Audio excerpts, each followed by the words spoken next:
Sin embargo, yo también quería platicar que a pesar de que hay personas que se dejan guiar por la enseñanza de Samuel y de los pastores, hay personas que se dejan guiar por lo que su corazón siente, ¿no? Entonces, hay personas que aunque les exijan que odien, ellos no son capaces de odiar. Son las personas que se dejan guiar por el Espíritu. Porque si entre todas las personas que odian por mandamiento, porque ese es un mandamiento que se les dio, también hay personas que aman por dirección del Espíritu Santo. Entonces, nosotros, hermanos XLDM, sabemos y conocemos quiénes son esos hermanos que es más grande su amor que su miedo. Esos hermanos que saben que odiar no procede de Dios y que todo aquel que enseña el odio y la desunión no es de Dios. Esos hermanos que amando, como les digo, vencieron el miedo. Es fácil de decir, pero no cualquiera lo logra, porque para dejar de temer necesitas creer que Dios es incapaz de dañarte y de dejar que te hagan daño. O sea, me refiero muy puntualmente a esta idea del infierno, ¿no? Que ellos creen que Dios quiere mandarnos al infierno. ¿Por qué? Porque un hombre les predicó que a Dios es así. O sea, entonces están creyendo más en un hombre que dice que Dios es capaz de dañar tanto a los seres humanos que los va a mandar eternamente al sufrimiento eterno, porque un hombre eso les dijo, pero no son capaces de entender que Dios ama tanto, mucho más que cualquier hombre, que es capaz de perdonar el pecado más grave. ¿Qué es lo que estoy tratando de decir con esto? ¿Por qué caen más hacia el miedo que hacia el amor?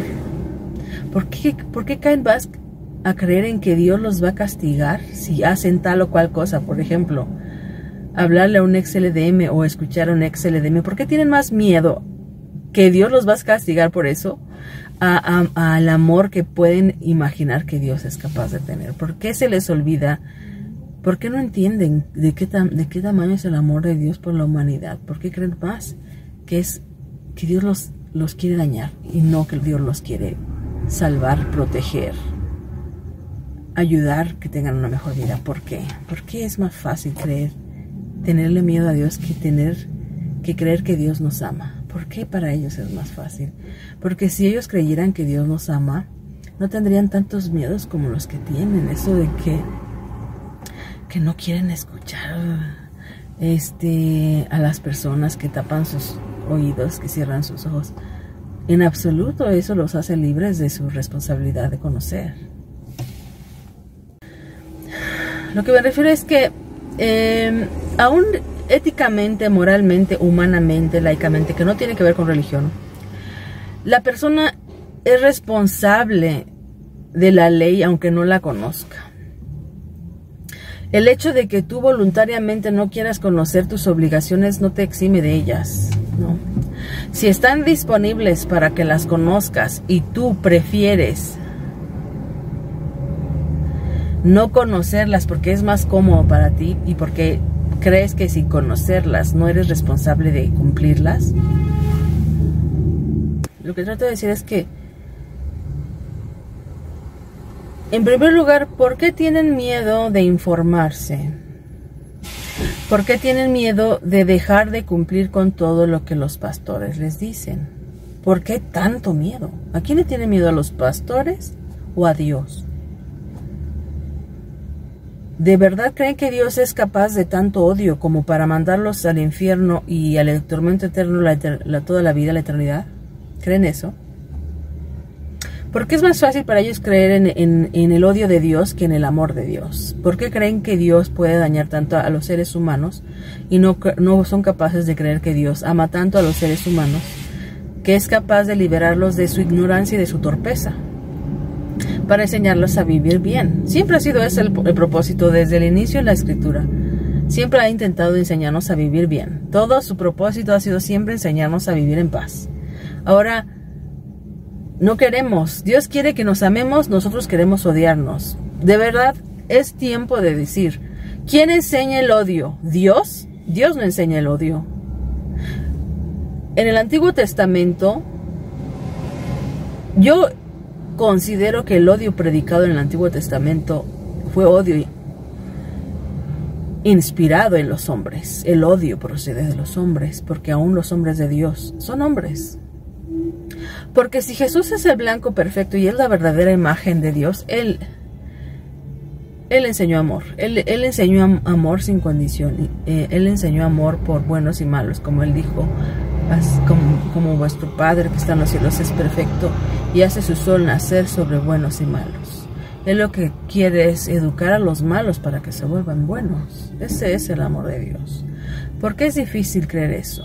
Porque es más fácil creer que Dios quiere mandar a toda la humanidad al infierno y que solamente se van a salvar 5 personas, un puñadito pequeño, son los únicos que se van a salvar. ¿Por qué pensar de esa forma? Pero bueno, lo que yo también estaba tratando de decir es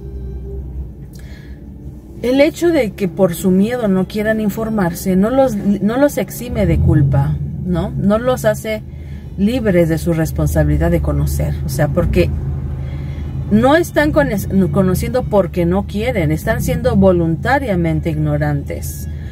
Está como está escrito, porque amaron más las tinieblas que la luz, porque sus obras eran malas, ¿no? ¿Por qué no quieren conocer la verdad? ¿Por qué no quieren informarse? ¿Por qué no quieren enterarse? ¿Por qué no quieren el conocimiento? ¿Por qué no quieren ni siquiera ya leer la Biblia, Porque ya les da miedo. Piensan que si no es dirigida por Samuel, ellos se pueden confundir como uno, ¿no? Que leyó la Biblia, no quiero acabar como yo, ¿no? Que dicen que soy enemiga. Hasta eso. Ya el conocimiento ya es algo negativo para ellos. Ya es mejor quedarse en ignorancia y dejar que otros nos digan hasta qué punto nada más se nos permite saber, porque saber demasiado es soberbia, ¿no? Entonces, por eso ellos obedecen. O sea, por ejemplo, mi familia, o sea, no creo que ellos se atrevan a ver estos videos, no, ellos ni siquiera se atrevieron a leer la sentencia. Bueno, unos porque no entienden el idioma, pero otros ni siquiera las traducciones de Virginia Beckett. No quisieron enterarse. Es más, yo tengo una hermana mía en la carne que no quiere leer, no quiere enterarse. O sea, ¿ustedes creen que eso los exime de responsabilidad delante de Dios? Si la información está ahí y tú no quieres acceder a ella, no es responsabilidad de nadie más que de ti permanecer en ignorancia, porque el conocimiento, la verdad, está accesible. ¿Por qué? ¿Por qué tenemos miedo a la verdad? ¿Por qué tenemos que huirle a la verdad? ¿Por qué tenemos que huir al conocimiento? ¿Por qué tenemos que dejar que otra persona nos filtre lo que podemos saber y lo que no podemos saber? ¿Que no hay Espíritu de Dios en nosotros? ¿No nos dio Dios entendimiento, conocimiento, dirección de su Espíritu? Lo único que estamos haciendo con eso es dándole toda nuestra confianza y toda la dirección a un grupo de personas que ni siquiera tenemos idea cuáles son sus intenciones en realidad. Aquí también es importante mencionar pues que recordemos que creemos en Dios, ¿no? Y que aunque las personas no conozcan nuestras intenciones, Dios las conoce, ¿no? Y Dios no se queda con nada, ¿no? Yo quiero mencionar este video muy importante, el testimonio de la hija del hermano Tobías, como les puse aquí el título del video. Ese testimonio es importante dejarlo aquí mencionado porque da testimonio de varias cosas a la vez. La primera es que la empatía y el amor permanecen en los hermanos, está ahí, ¿no? Hay hermanos que todavía pueden tener esa fortaleza espiritual de dar preferencia a la empatía que a los mandamientos que no entienden, ¿no? Hay hermanos que son capaces de decir, ¿por qué? No me hace sentido. Yo lo que quiero mencionar también es que yo recuerdo que entre todos los que me trataron mal y que dieron por sentado lo que estaban escuchando sobre mí, que no quisieron tener la empatía para escuchar mi versión, porque tomaron la que les dijeron y se quedaron con ella como si fuera una verdad absoluta y no se preocuparon por venirme a preguntar. Esa fue la actitud de la mayoría, excepto de ella, de la hija del hermano Tobías, de Dulce. Fue la única persona entre tantas, la única. ¿Cuántos hermanos hay en la iglesia? ¿Cuántas personas conocí? ¿Cuántas personas hay en mi familia? La única que tuvo la decencia, la empatía, el juicio, la justicia de preguntarme qué había pasado. O sea, ella quería escuchar mi versión. Yo les digo esto porque esto es una señal de justicia, es una señal de buen juicio. Nosotros sabemos que en un juicio, en un juzgado, legalmente, tienes que escuchar las dos versiones para tener un justo juicio, para hacerte un buen juicio de las cosas. No puedes nada más tomar la versión de una de las partes. Sin embargo, esto no pasa en la luz del mundo. Esto no pasa con aquellos que me sentenciaron al exilio y a todo el odio que he recibido. No pasa. Ellos nunca vinieron a preguntarme qué fue lo que pasó. No vinieron. Tomaron de entrada lo que se les dijo, ¿no? Tomaron por hecho lo que se les dijo. No creyeron necesario preguntarme mi versión. Sin embargo, ella, creo que no habían pasado una semana todavía. Ella fue en febrero. Ella en febrero, ya creo que fue febrero del 99. Fue una actitud diferente entre Milka y ella. Milka es su hermana menor, la hija menor del hermano Tobías. Cuando yo me encontré a Milka en la hermosa provincia de La Glorieta, obviamente, imagínense cómo me regresé. Seguramente ellos estuvieron preocupados esos 5 días que me estuvieron buscando. Obviamente tenían todo el derecho de estar enojados. Obviamente yo no esperé que me trataran bien y yo no esperé que... Ella me trató tal y como yo esperaba que me tratara. Tenía todo el derecho de tratarme así, porque eso fue algo que a ellos les dolió y me porté mal, ¿no? Entonces, sí, Milka, sin saber por qué hice lo que hice, ella, cuando me vio, me volteó la cara pero con mucho desprecio, ¿no? Me volteó la cara y se siguió como si yo no existiera. Entonces, pues sí duele, ¿no? Sí, y yo me lo merezco. Como les digo, yo me lo esperaba, me merecía un castigo y yo estaba. Su actitud se me hizo totalmente normal, ¿no? Eso era lo que yo me merecía por haberme venido así de España. Sin embargo, lo sorprendente y lo digno de mencionar fue la actitud de Dulce, ¿no? Dulce fue totalmente diferente. Dulce sí fue y ella, cuando me vio, me habló normal. Me habló con respeto, me habló como ella es una persona muy afable. Dulce, de todas las personas que yo conocí en la obra, Dulce para mí fue la única persona que era realmente sincera y que hacía lo que hacía por amor a las almas, por empatía. Yo creo que la intención de Dulce era sincera. Fue la única persona en la que yo puedo decir que no estaba en la obra por accidente o por tropiezo. Yo creo que ella sí tenía amor por las almas. Ella sí era capaz de tener empatía. Ella era muy joven en aquella época, tenía 17 años. Pero en su actitud, en su afabilidad, en su conocimiento, en su ciencia, en su juicio, ella se mostraba como un verdadero cristiano. Para mí, yo podría decir, he aquí un verdadero israelita de Dulce Berenice López Núñez. Para mí es una persona digna de respeto, de mi admiración, porque ella sí muestra un amor, una empatía de un cristiano.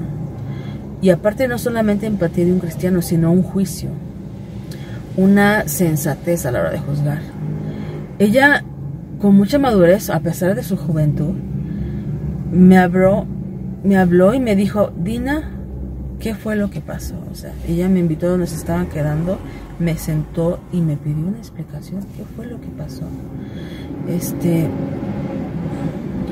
Para empezar, el solo hecho de que me haya dirigido la palabra ya era ya resaltaba, ¿no? Y era fuera de lo normal. Tiene un espíritu fuerte. No se queda con... Ella, no creo que en ese momento ya supiera lo que yo estaba diciendo. A lo mejor no le había llegado la prohibición de hablarme, no lo sé. Pero yo creo que no le llegó. Porque esto era muy privado. Como les digo, yo solo lo hablaba con los encargados. Entonces no era muy privado, no tengo forma de saber si ella sabía lo que yo estaba diciendo. Pero de entrada, aunque no supiera lo que yo estaba diciendo, su actitud podría haber sido como la de su hermana Milka, ¿no? Que es no hablarme y voltearme la cara como si fuera un mueble, ¿no? Ella sí me habló y me preguntó qué pasó. Y yo le agradezco que me haya preguntado. Eso habla de que... Pues de que no... De que hay empatía, de que no se queda con todo la primera.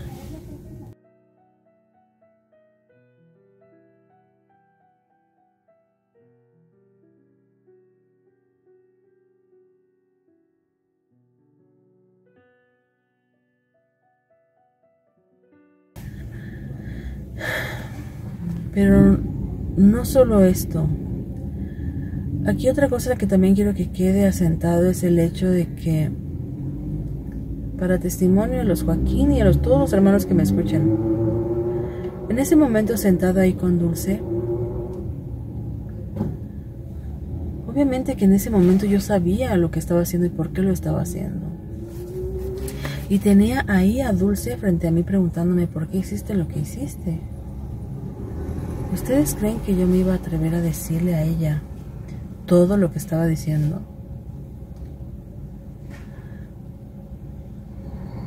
¿Para qué? ¿Para qué iba yo a amargar su espíritu con estas cosas si ella no podía hacer nada al respecto? Yo creo que ella sí tiene el espíritu y la fortaleza para entender lo que yo estoy tratando de hacer. Ella lo tenía en ese momento, pero yo entendí que si yo le decía todas las cosas, corría el peligro de ella ser tratada como yo era tratada. En ese momento ella tenía 17 años, 18 quizás, y yo dije, no le puedo decir todo esto, todos estos 45, 46 videos que he grabado, no se los puedo decir en ese momento, en 1 hora, en 2 horas, en 2 días, ni nunca. Hasta que no sea corregido el problema que hay en la iglesia, que es la apostasía del apóstol. Yo no le podía decir a Dulce que el apóstol estaba apostatando y todo lo que me había pasado en España, porque ella no iba a poder hacer nada, porque lo único que lograría es que ella estuviera en riesgo de ser exiliada de su familia, ¿no? De ser desechada por su familia a los 17 años. Eso es lo que yo pensé. No le puedo decir nada de esto a ella, ni a ningún hermano, ni a mi familia. No hay ningún provecho. Mi intención no era dañar la fe de los hermanos como ellos dicen. Mi intención no era esparcir la hiel. Eso está delante de los ojos de Dios. Él conoce mi intención. Y Él sabe que esa no era mi intención. Por eso yo no hablé con mi familia. Por eso cuando Dulce me preguntó, ¿por qué hiciste eso? Dina, explícame, yo creía que tú estabas acercada a Dios. Yo creía que tú seguías a Jesucristo, que tenías amor en Jesucristo. Yo pensaba que tú estabas consagrada a Dios. ¿Por qué hiciste lo que hiciste? Yo recuerdo que no sentí sensato. No fue, es mi decisión, no lo tomé así. Yo sentí que lo mejor era no decirle, para no alejarla de su familia, para no hacer que su fe y la gente alrededor de ella, para no dañar su fe, ¿no? Para no dañar su costumbre, su tradición. Ustedes pueden decir, pero es que está creyendo en el error. Pero para mí la esperanza era más bien que Samuel recapacitara y todos volviéramos al camino. Yo esperaba eso, yo esperaba que ella no tuviera que pasar por todo lo que yo tuve que pasar. No me imagino a Dulce cortada de su familia. En primer lugar, ni siquiera sé si ella hubiera creído todo el testimonio que he dado ahorita en 45 videos. Yo debo decir que para mis hijas, pero también para Dulce, son estos 46 videos. Dulce López Núñez Dulce Berenice López Núñez, para ella hice estos 46 videos, porque ella tuvo la decencia de irme a preguntar, ¿por qué hiciste lo que hiciste? Dulce, pues ahí están 46 videos para responder esa pregunta. No te pude contestar en ese día, no era el momento. Tenías 17 años, yo no te iba a llenar de todas estas cosas el corazón, porque no estabas lista. Me refiero, ¿en qué condición te habría dejado yo si te iban a rechazar? No porque lo que digo fuera malo, sino porque yo sé que la reacción de ellos hacia ti iba a ser mala. Si tú llegabas a cambiar de actitud, ibas a ser rechazada igual que yo, ibas a tener que renunciar a tu familia, ibas a... No te puedo decir todo esto que dije. Yo ni siquiera sé si ella algún día va a ver este video, pero lo que sí le digo es que no lo hice por mala intención, lo hice por buena intención. No creo que ella sea capaz de ver los videos ni saber nada de lo que realmente está pasando. Yo creo que ella, como la mayor parte de mi familia, no hace caso de estas cosas y tapa sus oídos y cierra sus ojos para no escuchar y no conocer.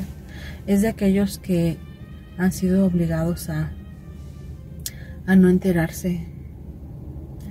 Yo creo que ella no verá este video, pero sí quiero que los que sepan, todos los ex LDM, sepan que sí era para mí importante contestar esa pregunta que ella me hizo, que fue la única en toda la iglesia, en toda mi familia, que me preguntó por qué, que me preguntó de una forma distinta. O sea, porque aunque el hermano Benjamín me haya preguntado, bueno, la diferencia es que a él sí le dije y a Dulce no le pude decir.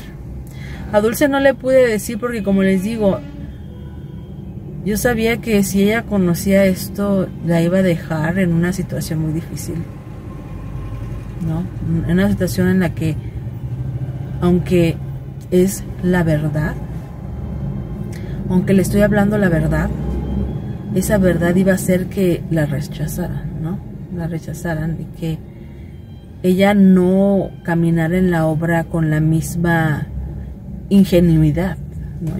Yo preferí dejarla ingenuamente, con la inocencia de una niña de 17 años, que ella siguiera viviendo en su burbuja rosa. Yo preferí dejarla en la burbuja rosa. Está delante de Dios y es una cosa que estoy diciendo, pues, fue mala decisión, fue buena decisión, no lo sé. Yo preferí dejarla en su burbuja rosa y le dije, Dulce, créeme que lo que yo hice es porque creo mucho en Dios, porque yo amo más a Dios. No creo que yo lo que esté haciendo esté mal, pero no te puedo decir qué es lo que estoy haciendo y por qué lo estoy haciendo. No te lo puedo decir a ti. Tú tienes que confiar en Jesucristo, que es el blanco perfecto, y no me hagas caso de lo que pase conmigo. No tomes en cuenta lo que pase conmigo. Tú ve a Jesucristo y en Él enfócate. Yo le dije, pero no me digas que te diga por qué hice lo que hice y qué es lo que he estado diciendo. No te lo puedo decir. No le iba a reventar su burbuja a los 17 años. No la iba a dejar sola sin sus padres y sin todo lo que ella conocía. Ella nació en la iglesia, no tenía ningún otro tipo de sustento ni de apoyo que la familia y los hermanos. Yo no podía decirle a ella estas cosas tal y como las dije al hermano Benjamín, no. Y ese aparte es un testimonio delante de Dios de mi intención. O sea, mi intención no era dañar a los hermanos. Al día de hoy lo estoy diciendo porque yo creo que es más factible. Ahora sí es momento de aumentar la fe de los hermanos, porque ya los hermanos están confundidos con todo lo que está pasando. Es una decepción darse cuenta de cuán malo era Naasón. O sea, es que es bien difícil de explicar. O sea, yo lo que iba a hacer es decirle a Dulce, el apóstol ha apostatado porque se ha desviado del evangelio. Bueno, no es tan grave. Ellos no lo ven tan grave. Pero ahora los hermanos, la alternativa es que los hermanos sepan que un apóstol, o que Naasón hace cosas malas como violentar jovencitas, y de todos modos deben creer en él. No. O sea, ahora sí su fe está dañada, no por mí, sino por Naasón. Naasón y Samuel, de verdad, atentaron contra la fe la inocencia y el amor de los hermanos, su fe en Dios. Ellos hicieron tambalear y sucumbir, temblar a la iglesia con estas actitudes y con su pecado. Ahora sí la iglesia está deprimida, está confundida, está llorando, está sufriendo. Y ahora sí, por eso yo digo, de creer que ellos son apóstoles a creer que en realidad fueron ellos apostatando desde hace muchos años. Hoy es momento de decir, no es que ellos estén bien haciendo lo malo que hacen, no, es que ellos habían apostatado desde hace mucho tiempo. Antes yo no podía decirlo abiertamente porque no era tan evidente la maldad tan grande y no me iban a creer.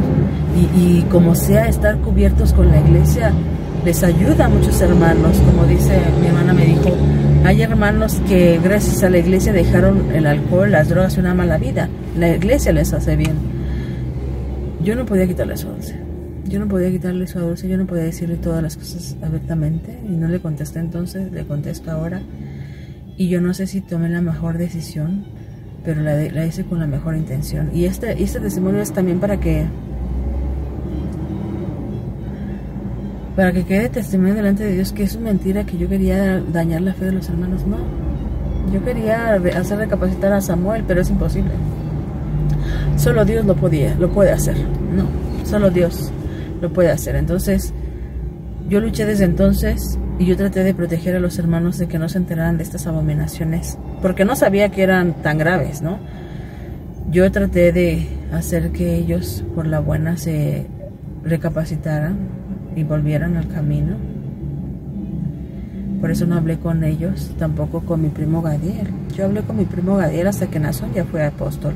Y tuve que abrirle a él las cosas, porque así como cuando con el hermano Benjamín, dije, si él no le mandó el mensaje al apóstol, voy a buscar otros encargados que sí le entreguen el mensaje.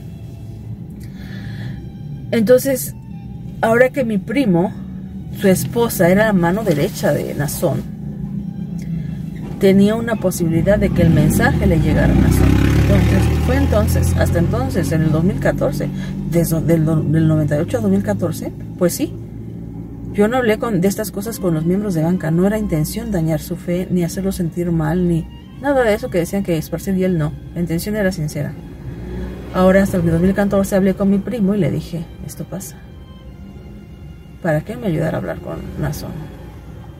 Entonces, aquí es el testimonio que ante los ojos de Dios, Él sabe que mi intención no era hacer daño a la iglesia, al revés. Mi intención era hacer que Samuel creyera que lo que estaba haciendo no era correcto, para que recapacitara y así toda la iglesia atrás de él recapacitara, ¿no? Pero yo quería dar testimonio de esto de Dulce en el entendido de que obviamente ella nunca supo nada de lo que yo dije. Aunque ella me preguntó, yo no quise decirle.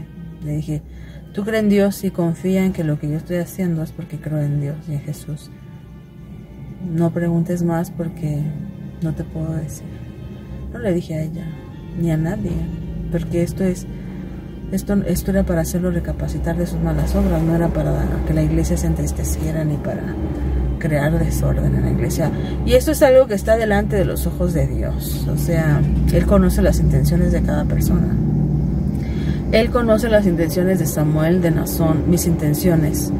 Y Él toma en cuenta esas cosas. O sea, lo voy a hablar en el siguiente video, pero debemos analizar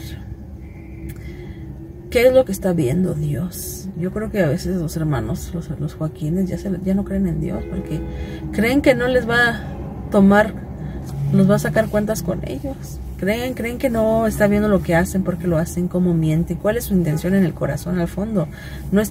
Creen que Dios no se da cuenta que ellos están amando más las riquezas, es que están esparciendo odio en la iglesia, que están permitiendo deliberadamente que la iglesia viva en ignorancia, que la están manipulando, que la están extorsionando, que la están explotando. Como dice la escritura, que golpea a sus consiervos, que trasquila las ovejas.